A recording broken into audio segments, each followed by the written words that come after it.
حمزہ اپنی پھپھو سے بات کر رہا تھا، اس کی پھپھو سے سمجھا رہی ہوتے کہ بہت غلط بات ہے، تم نے شادی شدہ لڑکی کو کیوں اس کے سسرال پہنچ گئی۔ یہ بات سن لیتی ہے سونیا کو بہت غصہ آتا ہے کہ میری ماں 3 گھنٹے انتظار کر کے گئی ہے کہ اس کے لیے نہیں آیا اور یہ اس کو سسرال پہنچانے چلا گیا۔ دوسری طرف جو ماں ہے اس نے بھابھی اور بیٹے کا دماغ خراب کیا ہوا ہے کہ میری بیٹی اتنے برے حالات میں ہے اور تم یہاں پہ ہنسی خوشی پھر رہی ہو۔ دونوں علیحدہ سوتے ہیں اور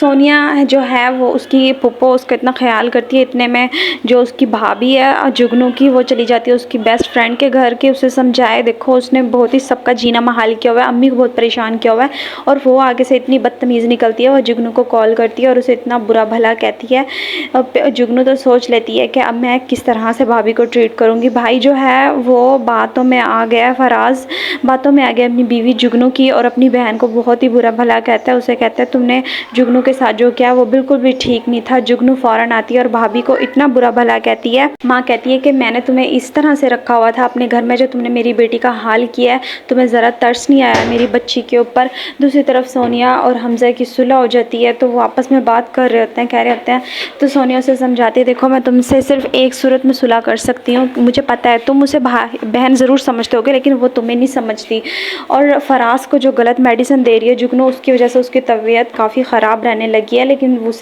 وہ کسی سے شیئر نہیں کرتا، وہ سمجھتا ہے کہ شاید اسی کی طبیعت کوئی مسئلہ ہے۔ بھابھی جو ہے وہ سب کے سامنے ہاتھ جوڑ کے معافی مانگتی ہے لیکن ماں اسے معاف نہیں کرتی۔ حمزہ ریلائز کرتا ہے کہ واقعی ٹھیک کہہ رہی ہے سونیا، اس کی باتوں کو یاد کرتی ہے جو کہ اس نے اس کے ساتھ کی ہوتی ہیں، اور جو فراز کی بہن ہے وہ اپنے آپ کو کمرے میں بند کر لیتی ہے۔